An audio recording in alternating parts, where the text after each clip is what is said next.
మా ప్రభువా మీకు వందనాలు స్తోత్రాలు చెల్లిస్తున్నాం. ఈ రాత్రి మరొక పర్యాయము మీ యొక్క స్వరాన్ని వినే అవకాశాన్ని మాకు ఇచ్చినందుకై మీకు స్తోత్రాలు. ఇక్కడ చేరి ఉన్న మా అందరి పట్ల మీకున్న గొప్ప ప్రేమను బట్టి, గొప్ప ఉద్దేశములను బట్టి మీకు స్తోత్రాలు చెల్లిస్తూ ఉన్నాం. ఏదో ఒక సందర్భాన్ని బట్టి మీ సన్నిధిలో మమ్మల్ని సమకూర్చి, ప్రభువా మీరు పరమాత్మ మమ్మల్ని మీ వాక్యం ద్వారా దర్శిస్తూ వస్తున్నందుకై మీకు స్తోత్రాలు. ఆయన చిన్నవారు మొదలుకొని పెద్దవారు వరకు మీ రాత్రి మీ యొక్క స్పర్శ, ప్రభా మీ యొక్క వాక్యము చేత మేము దర్శించబడే వారముగా, తాకపడే వారముగా ఉండటం మీరే కనికరించి సహాయం చేయమని వేడుకుంటూ మా ప్రభు అయిన యేసుక్రీస్తు పరిశుద్ధమైన నామంలో ప్రార్థన చేస్తున్నాము తండ్రి. ఆమేన్.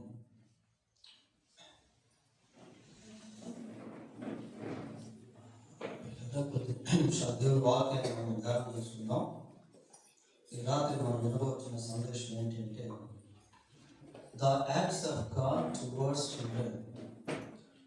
పిల్లల పట్ల దైవిక కార్యాలు అనే అంశాన్ని మనం ధ్యానం చేయబోతున్నాం. మరి కేవలం పిల్లల పట్లనే దేవుడు కార్యములు చేసేవాడుగా ఉన్నాడా అంటే అలాగా. పుట్టిన ప్రతి బిడ్డ మొదలుకొని వృద్ధాప్యం వరకు కూడా దేవుని కార్యాలు వివిధ రకాలుగా జరుగుతూ ఉంటాయి.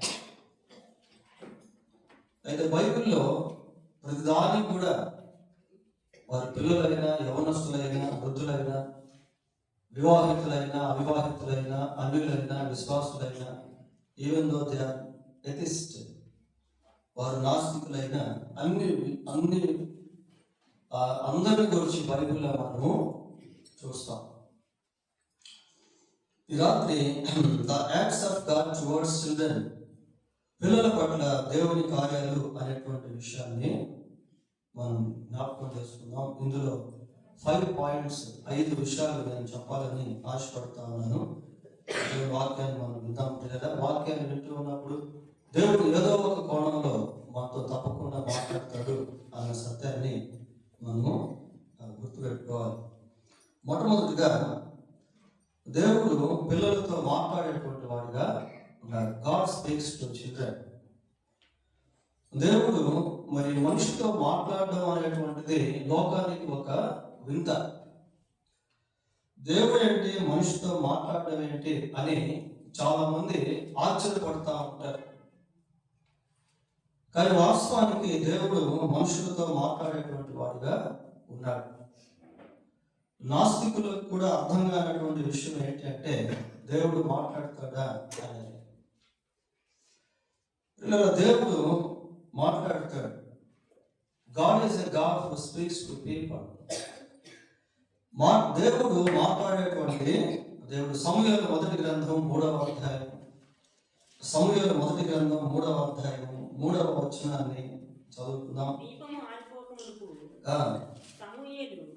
దేవుని మందసమునున్న యెహోవా మందిరములో పండుకొని ఉండగాను యెహోవా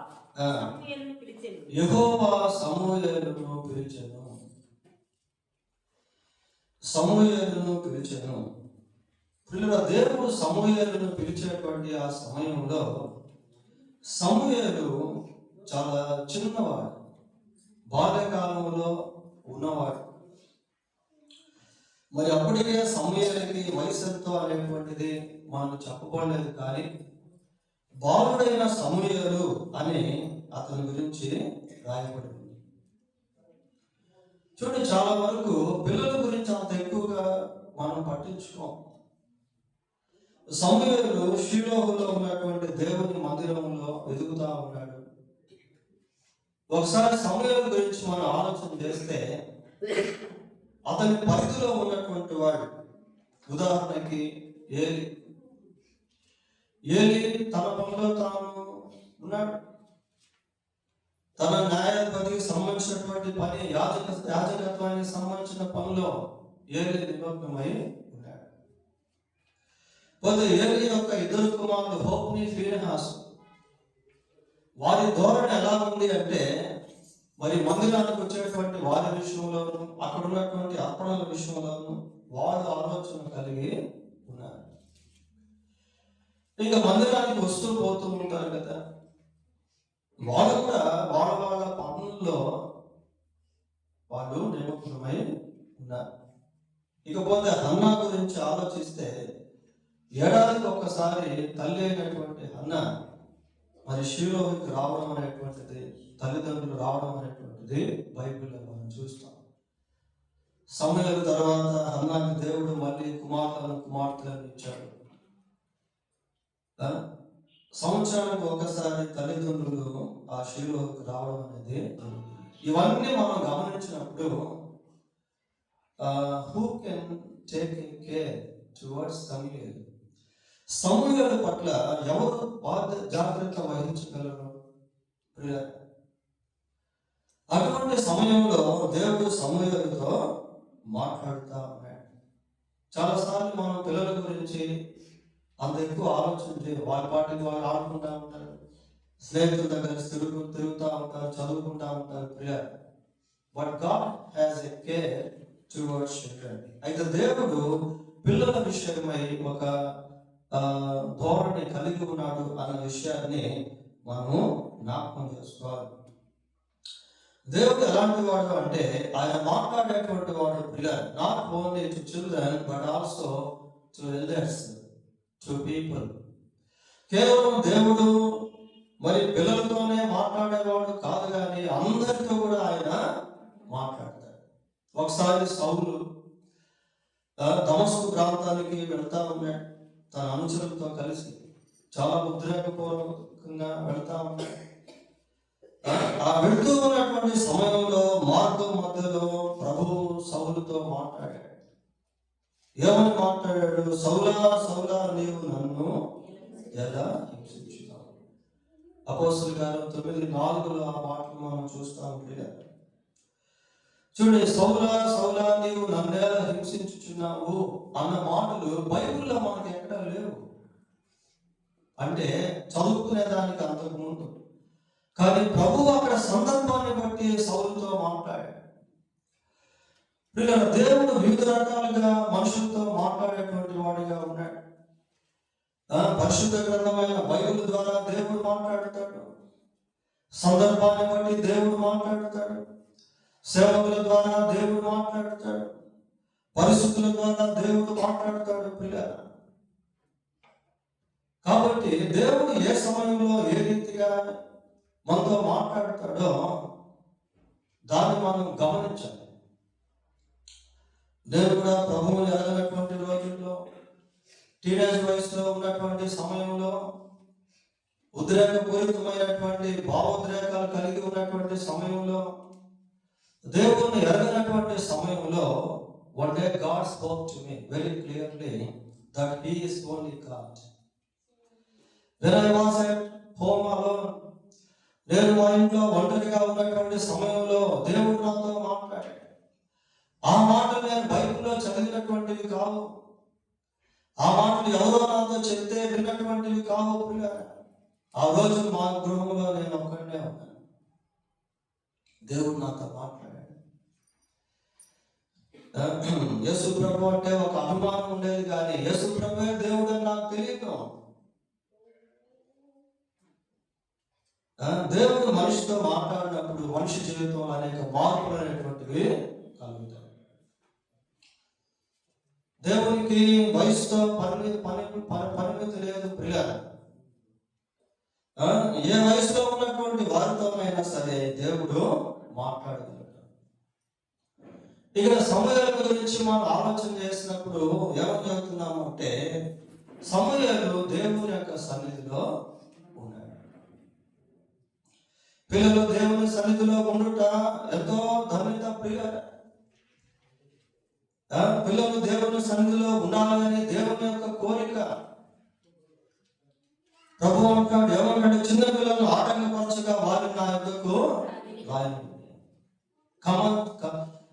Let them come to me without hindering. చిన్న పిల్లలను ఆటంకపరచగా వారిని నా యొద్దకు రాయను. కనుక ఈ సమయంలో మనం ఏం చూస్తున్నాము అంటే దేవుడు పిల్లలతో మాట్లాడేటువంటి వాడిగా ఉన్నాడు. ఇది ఒకటి. రెండవదిగా గాడ్ బ్లెస్సెస్ చిల్డ్రన్. దేవుడు పిల్లలను ఆశీర్వదించేటువంటి వాడుగా ఉన్నాడు. దేవుడు పిల్లలను ఆశీర్వదించేటువంటి వాడుగా ఉన్నాడు. మార్కు సువార్త 10వ అధ్యాయము 16వ వచనాన్ని చదువుకున్నాం. ఆ బిడ్డలను ఎత్తి కౌగిలించుకొని వారి మీద చేతులుంచి ఆశీర్వదించెను. వారి మీద చేతులుంచి వారిని ఆశీర్వదించెను. God blessed the children. దేవుడు ఆ పిల్లలను ఆశీర్వదించాడు. దైవాశీర్వాదంలో మల్టిప్లికేషన్ అనేటువంటి ఉంటుంది, అంటే విస్తీర్ణ అనేటువంటి. మరి పిల్లల గురించి ఆలోచన చేసినప్పుడు మొట్టమొదటిగా తల్లిదండ్రులను దేవుడు ఆశీర్వదించాడు. ఆదికాండం 1వ అధ్యాయంలో మనం చదువుతాం, మీరు ఫలించి అభివృద్ధి చెంది భూమిని నిండించి విస్తరించడి అని దేవుడు వారిని ఆశీర్వదించాడు. సరే, ఇక్కడ ఏమో చూస్తామంటే ఆయన పిల్లలను ఆశీర్వదించినట్టుగా మనకు. So the blessing of God there is a multiplication. దేవుని యొక్క ఆశీర్వాదంలో విస్తీర్ణ అనేటువంటిది ఉంది.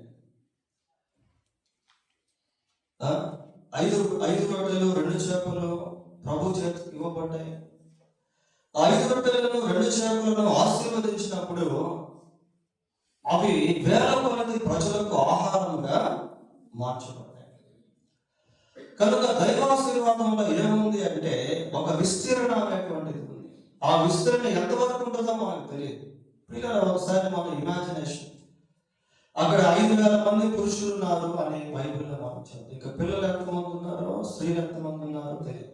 ఒకవేళ 5,000 మందే కాకుండా 50,000 మంది ఉన్నా కూడా 5 రొట్టెలు 2 చేపలు ఏమనేది మల్టిప్లై అయిపోయి అందరూ కూడా సరిపోయే విధంగా ఉంది. దేవుని ఆశీర్వాదానికి పరిమితి లేదు ప్రియ. ఆయన చేతుల్లోనికి 5 రొట్టెలు 2 చేపలు పెడితే దేవుడు ఆశీర్వదించాడు. ఆశీర్వాదంలో నుండి విస్తీర్ణ అనేటువంటిది వచ్చింది. ఇంకా దేవుని ఆశీర్వాదంలో ఏముందంటే blessing from blessing of God. దేవుని ఆశీర్వాదంలో ఆశీర్వాదం అనేటువంటిది ఉంది పిల్లలు. చూడండి, ఆదికాండం 12వ అధ్యాయము 2వ వచనాన్ని చదువుకుందాం. నిన్ను గొప్ప జనముగా చేసి నిన్ను ఆశీర్వదించి నీ నామమును గొప్ప చేసేదను, నీవు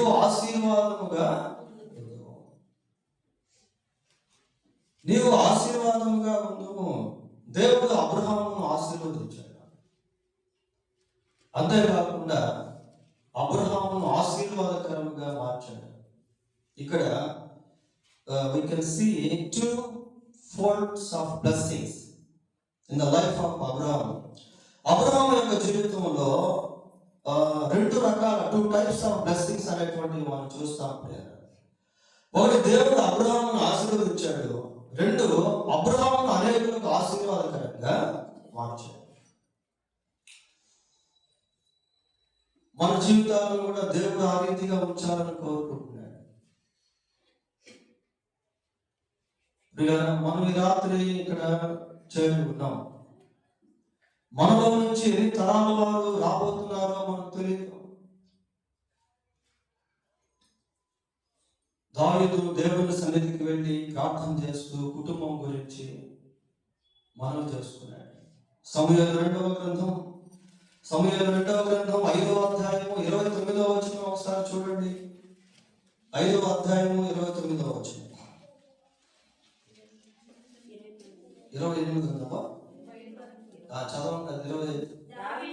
దావీదు యెహోవా తనకు ఆజ్ఞాపించిన ప్రకారం చేసి గెబా నుండి అది కాదు, తన కుటుంబం నిత్యం నీ సన్నిధిలో ఉండుగా ఉంది కదా. 7వ అధ్యాయము 18వ వచనం. దావీదు లోపల ప్రవేశించి ఆ,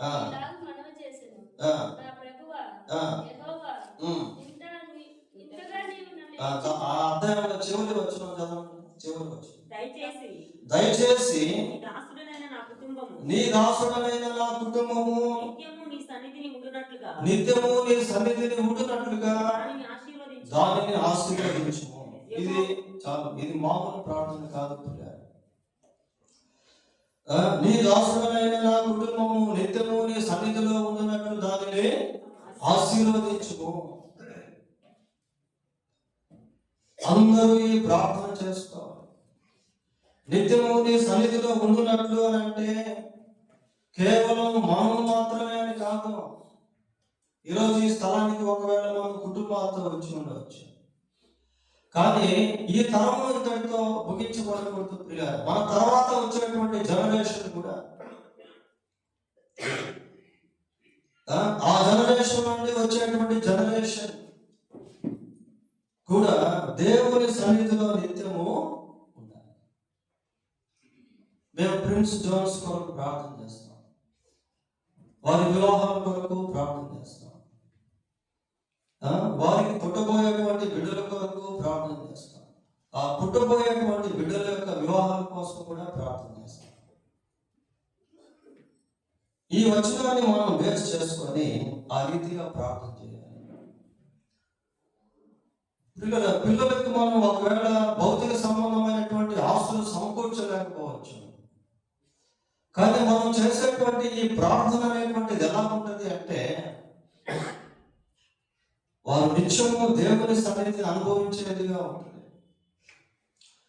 మనం చూడకపోయినా మనం ఈ రోజులో చేసేటువంటి ప్రార్థన ఫలము ఒకరోజు తరం వెంబడి తరం అనుభవించేటువంటి వారుగా ఉంటారు. దావీదు అంటున్నాడు, ఏమంటాడంటే నీ దాసుడైన నా కుటుంబము నిత్యము నీ సన్నిధిలో ఉండునట్లు దానిని ఆశీర్వదించు. సండే స్కూల్ బిడ్డల కొరకు కూడా ప్రార్థన చేస్తాం, వారి భవిష్యత్తు కొరకు, వారి వివాహాల కొరకు ప్రార్థన చేస్తాము.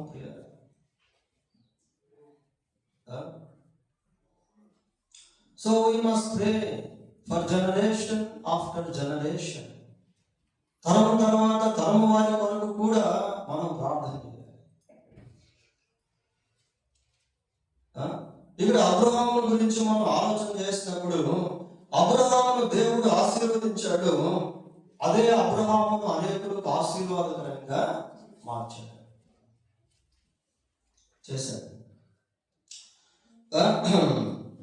దేవుని యొక్క ఆశీర్వాదం it functions in different dimensions. The blessing of God, దేవుని యొక్క ఆశీర్వాదము వివిధ రకాలుగా పనిచేస్తూ ఉంటుంది పిల్లలు. భౌతిక జీవితంలో, మానసిక సంబంధమైనటువంటి జీవితంలో, ఆత్మ సంబంధమైనటువంటి జీవితంలో దేవుని యొక్క ఆశీర్వాదం పనిచేస్తూ ఉంటుంది. దేవుడు అబ్రహామును భౌతికంగా ఆశీర్వదించాడు, మానసికంగా ఆశీర్వదించాడు, ఆధ్యాత్మికంగా కూడా ఆశీర్వదించాడు.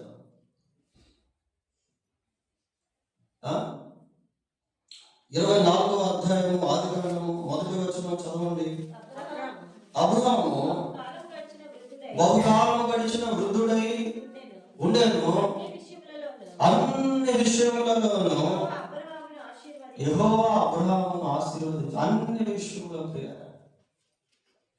అన్ని విషయాల్లో అంటే నేను ఇందాక మీకు చెప్పాను కదా, స్పిరిచువల్ గా, ఫిజికల్ గా, మెంటాలికలీ, మానసికంగా కూడా దేవుడు ఆశీర్వదించాడు. ఎన్నోసార్లు అబ్రహాం కుమిలిపోతున్నటువంటి సమయంలో, ఆ కుమిలిపోయినటువంటి సమయంలో కృషించుకోకుండా దేవుడు కాపాడుతూ వచ్చాడు, దేవుడు మాట్లాడుతూ వచ్చాడు. అన్ని విషయాల్లో కూడా దేవుడు అబ్రహామును ఆశీర్వదించాడు.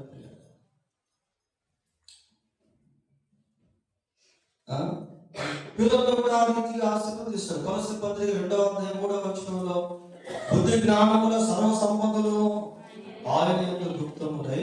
పిల్లలకి బుద్ధి కావాలి, జ్ఞానం కావాలి, తెలివి కావాలి.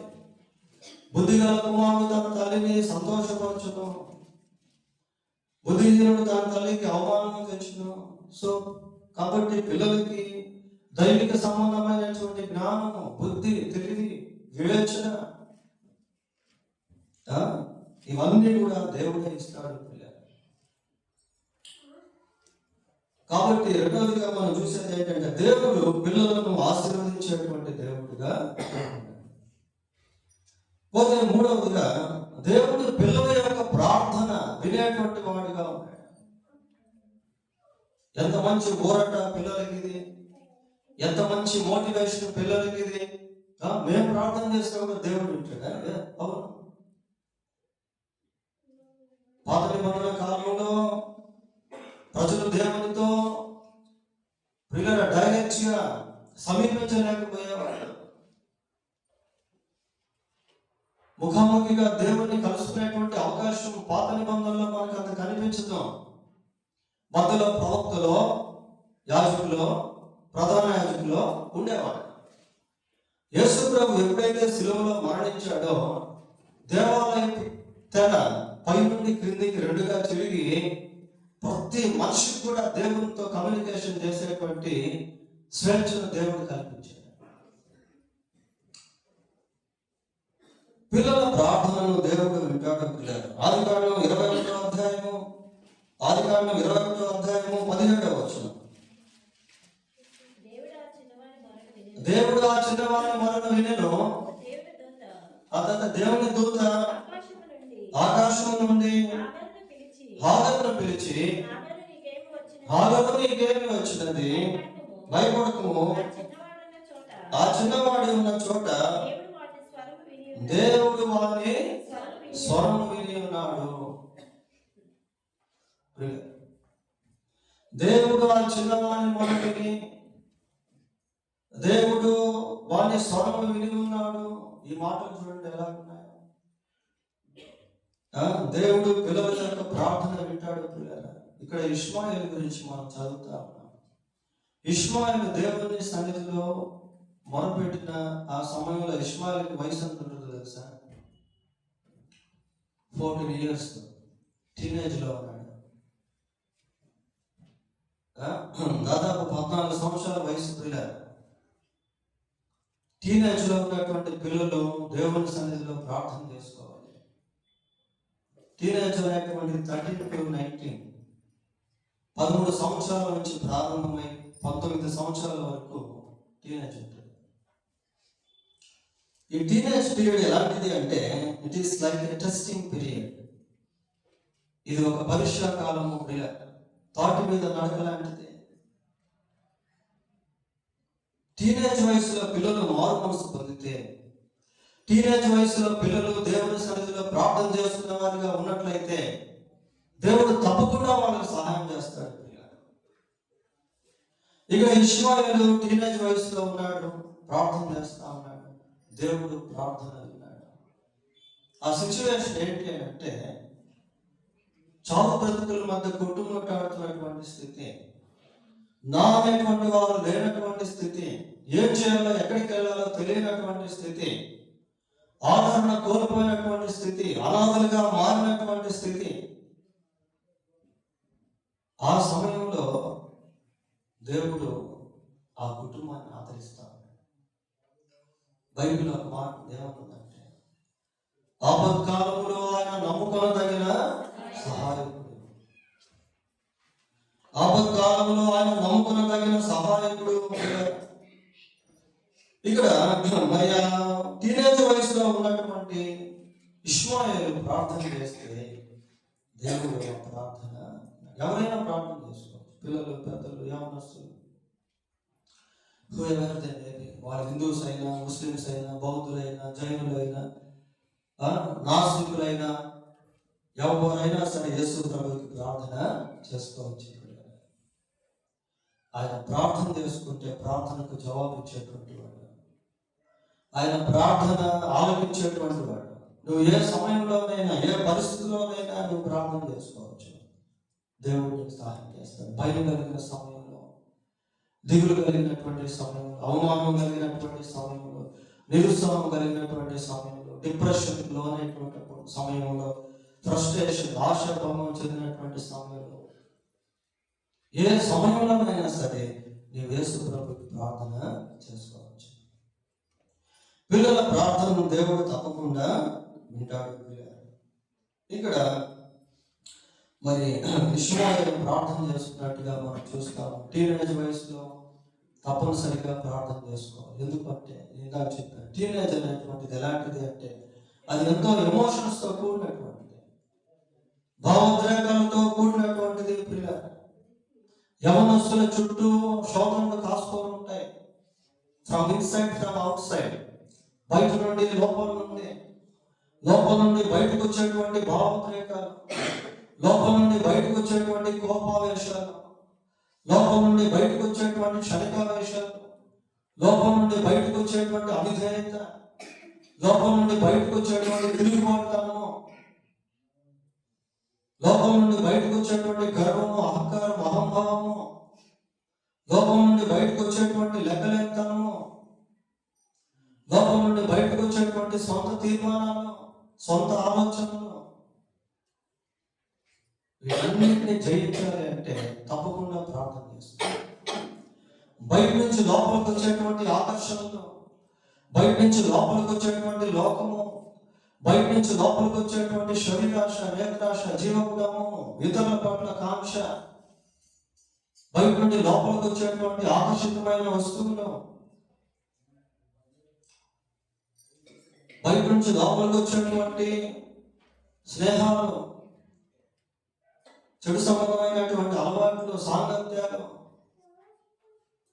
వీటన్నిటిని జయించాలి అంటే ప్రార్థనే దానికి ఆయుధం. మీరు శోధనలోనికి ప్రవేశించకుండాట్లు మెలకువగా ఉండి ప్రార్థన చేయండి. ఈ మాట ఎవరికైనా వర్తిస్తుంది. Not only for children, for youth, for everybody, but also everybody, for everybody, అందరికీ కూడా ఇది వర్తిస్తుంది. మూడవదిగా మనం ఇక్కడ ఏమో చూస్తున్నామంటే దేవుడు పిల్లల యొక్క ప్రార్థన వినేటువంటి వాడు. పోతే నాలుగవదిగా దేవుడు పిల్లల పట్ల ప్రణాళికను కలిగి ఉన్నటువంటి వాడు. Because of his plans God shares his thoughts to children. కలిగి ఉన్న ప్రణాళికలను బట్టి దేవుడు తన యొక్క తలంపులను పిల్లలతో పంచుకుంటాడు. ఇది చాలా ఆశ్చర్యం అనిపిస్తుంది. దేవుడు మహోన్నతుడు. ఆయన తలిస్తే, ఆయన తలంపు తలిస్తేనే కార్యం జరిగిపోతుంది. ఆయన దగ్గర కోటాను కోట్ల దేవదూతలు ఉన్నారు. ఆయన ఆజ్ఞాపిస్తే వెంటనే చేసేదానికి. అయినప్పటికీ కూడా దేవుడు మానవులతో తన యొక్క తలంపులను పంచుకునేటువంటి వాడుగా ఉన్నాడు. తన ప్రణాళికలను పంచుకునేటువంటి వాడుగా ఉన్నాడు. పిల్లల విషయంలో కూడా దేవుడు అటువంటి కార్యాన్ని జరిగించడం అనేది ఒక గొప్ప విశేషం. సమూయేలు మొదటి గ్రంథం 3వ అధ్యాయము, సమూయేలు మొదటి గ్రంథం 3వ అధ్యాయము 11వ వచనం చూడండి. అంతటా యెహోవా సమూయేలుతో ఇలాగ సెలవిచ్చెను, ఇశ్రాయేలీయుల్లో నేను ఒక కార్యము చేయబోచున్నాను. చాలు, నేను ఒక కార్యం చేయబోతున్నాను ఇశ్రాయేలు ప్రజలు. అది దేవుడు ఎవరితో మాట్లాడుతున్నాడు? సమూయేలుతో మాట్లాడుతున్నాడు. బాలుడైన సమూయేలుతో మాట్లాడుతున్నాడు. ఇక్కడ మనం కొంచెం ఈ వచనాన్ని కొంచెం దీర్ఘంగా ఆలోచిస్తే, ఇశ్రాయేలీయుల్లో నేను ఒక కార్యము అంటే అది ఏ టెన్స్ లో ఉంది? ఫ్యూచర్ టెన్స్ లో ఉంది. ఫ్యూచర్ టెన్స్ లో ఉంది. నేను ఒక కార్యము చేయబోతున్నాను. Hour God is a God who knows the future. దేవుడు భవిష్యత్తు ప్రణాళికలను పంచుకునేటువంటి వాడు. ఇక్కడ సమూయేలుతో ఆయన ఏమి చేయబోతున్నాడు అనేటువంటి దాన్ని పంచుకుంటున్నాడు. అంటే రానున్నటువంటి దినాల్లో లేక రానున్నటువంటి సంవత్సరాల్లో సమూయేలు దేవుడు ఏమి చేయబోతున్నాడు అనేది ముందే ప్రణాళిక వేస్తున్నాడు. సమూయేలును ఏ విధంగా వాడుకోవాలనేటువంటి ప్రణాళిక దేవుడు ముందే కలిగి ఉన్నాడు. అందుకే సమూయేలును దర్శించాడు, సమూయేలుతో మాట్లాడాడు. ఏమంటారు? రాబో దినముల్లో అంటున్నాడు. సమూయేలు జీవితంలో దేవుడు కలిగి ఉన్నటువంటి ప్రణాళికలను బట్టి దేవుడు సమూయేలుతో భవిష్యత్తుకు సంబంధించినటువంటి విషయాలను పంచుకున్నాడు. 19వ వచనం కూడా చదవండి. సమూయేలు పెద్దవాడు కాగా యెహోవా అతనికి తోడై ఉన్నందున అతని మాటల్లో ఏది తప్పిపోలేదు. కాబట్టి సమూయేలు యెహోవాకు ప్రవక్తగా స్థిరపడినని దాను మొదలుకొని బేర్షెబా వరకు ఇశ్రాయేలీయులందరూ తెలుసుకోండి. అక్కడ ఏమో చెప్తున్నామంటే సమూయేలు పెద్దవాడు కాగా అని జరుగుతా ఉన్నాం. మాట్లాడింది ఎప్పుడు? పిల్లవాడిగా ఉన్నప్పుడు. పిల్లరా, దేవుని కార్యాలు చాలా అద్భుతమైనవి. We can't imagine the acts of God. దేవుని కార్యాలను మనం ఊహించలేము. ఎప్పుడో చేయబోయేటువంటి కార్యములను గురించి దేవుడు సమూయేలు పట్ల ముందే ప్రణాళికను కలిగి ఉన్నాడు. ముందే ప్రణాళికను కలిగి ఉన్నాడు. ప్రియ, ఇంకా ఆశ్చర్యం ఏంటో తెలుసా? చూడండి ఒకసారి న్యాయాధిపతుల గ్రంథం 13వ అధ్యాయం.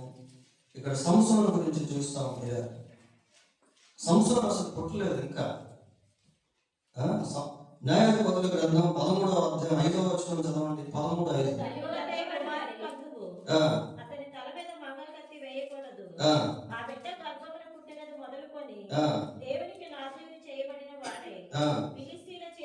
ఫిలిస్తీయుల చేతిలో నుండి ఇశ్రాయేలీయులను రక్షింప మొదలు పెట్టునని. పుట్టలేదు ప్రియ అసలు ఇంకా. సంసోను ఇంకా పుట్టలేదు. పుట్టక ముందే సంసోను గురించి దేవుడు మాట్లాడుతున్నాడు. ఫిలిస్తీయుల చేతిలో నుండి ఇశ్రాయేలును రక్షించేటువంటి వాడిగా సంసోను దేవుడు ఎప్పుడు తయారు చేశాడు అంటే పుట్టక ముందే తల్లి గర్భంలో తయారు చేసి పెట్టాడు. లూకా సువార్త 1వ అధ్యాయం 17వ వచనం. లూకా సువార్త 1వ అధ్యాయం 17వ వచనం. మరియు అతడు తండ్రుల హృదయమును పిల్లలు తట్టుకును అన్యజనులు అవిధేయులను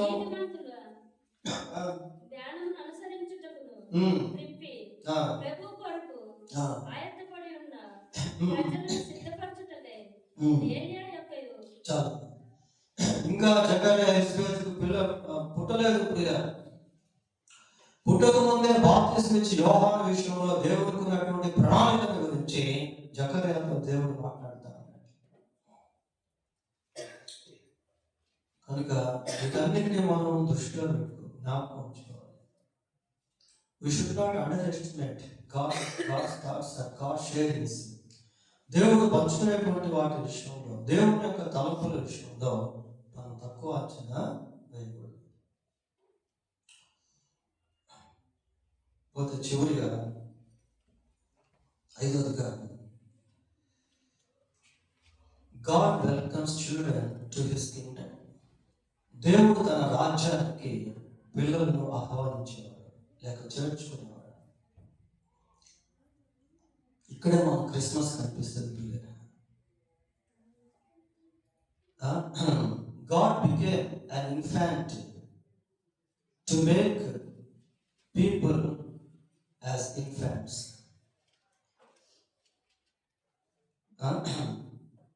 సరే, దాన్ని చూడక ముందుకు దీనికి వెళ్దాం. మత్తయి సువార్త 18వ అధ్యాయము. మత్తయి సువార్త 18వ అధ్యాయము 2-3 వచనాలు చూడండి.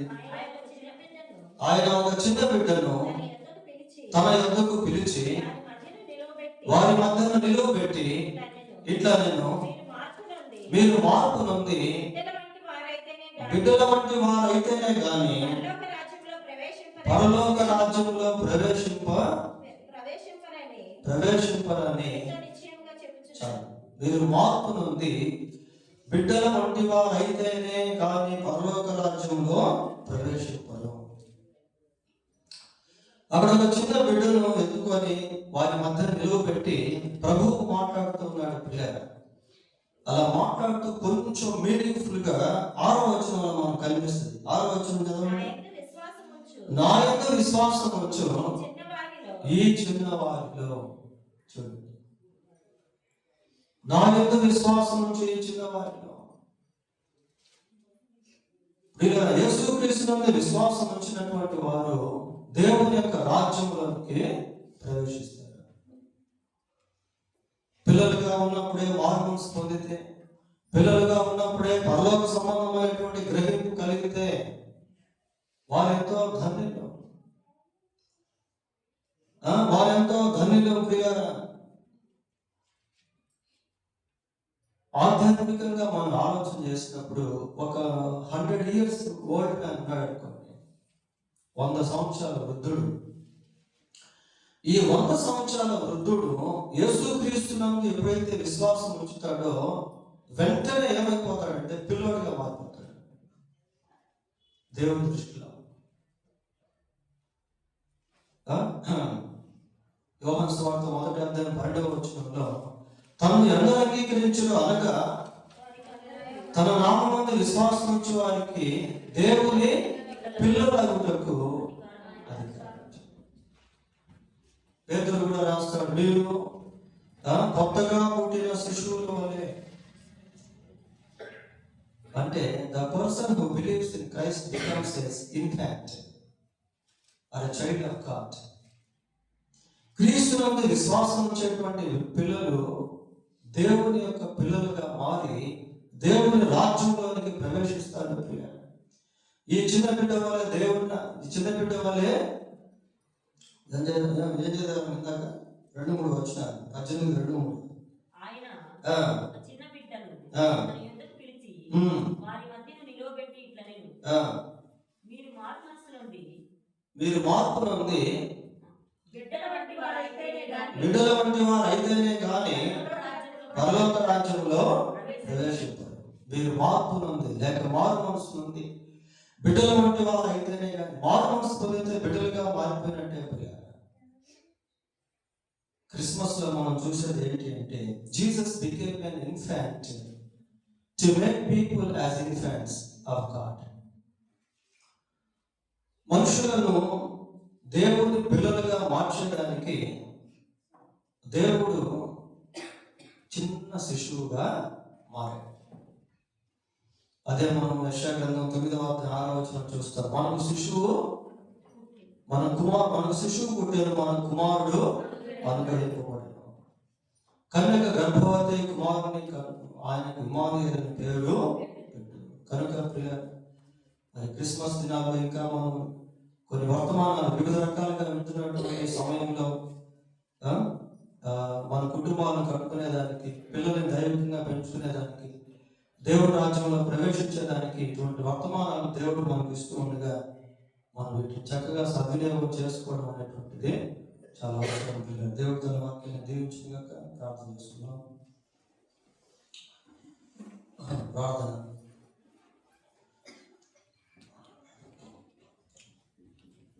పరిశుద్ధుడైన మా దేవా, మీకు వందనాలు స్తోత్రాలు చేస్తున్నాం. మీరు ప్రేమించి మాకు ఇచ్చినటువంటి వర్తమానాన్ని బట్టి మీకు స్తోత్రాలు. ప్రత్యేకంగా మా ప్రభా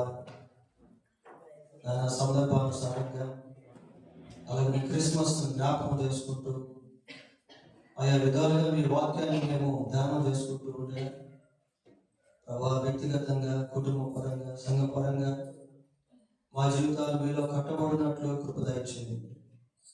మేమందరము మీ స్వరం వినేవారంగా, మీకు మొరపెట్టేవారంగా, మీ యొక్క భవిష్యత్తు ప్రణాళికలను ప్రభా మా జీవితంలో ఏదైతే ఉన్నదో అది మీరు నెరవేర్చేందుకు మాతో ఏదైనా పంచుకున్నప్పుడు వాటిని ఆయన తీసుకునే వారంలో ఉన్నట్లు సహాయం చేయండి. ఇంకా మారు మనసు పొందని వారు ఎవరైనా ఉంటే, వారు పిల్లలైనా పెద్దలైనా ఎవరులైనా వారు కూడా మారు మనసు పొంది రక్షణ పొంది మీ బిడ్డలుగా మారున్నట్లు సహాయం చేయండి. ఈ రాత్రి ఇక్కడ ఉన్నటువంటి మేము ఒకరోజు ఉండకపోవచ్చు, కానీ మాలో నుండి వచ్చేటువంటి తరాలు ఉంటాయి, ఆ తరాల నుంచి వచ్చే తరాలు ఉంటాయి. కనుక దావీదు వలె మీ సన్నిధిలో నిత్యము నా కుటుంబం మీ సన్నిధిలో ఉన్నట్లు దాన్ని ఆశీర్వదించమన్న రీతిగా మేము ప్రార్థించే వారంగా ఉన్నట్టు కృప దయచేయండి. భవిష్యత్తు గురించిన జ్ఞానం మాకు దయచేయమని వేడుకుంటూ మా ప్రభు యేసుక్రీస్తు నామంలో ప్రార్థన చేస్తున్నాము తండ్రి. ఆమేన్.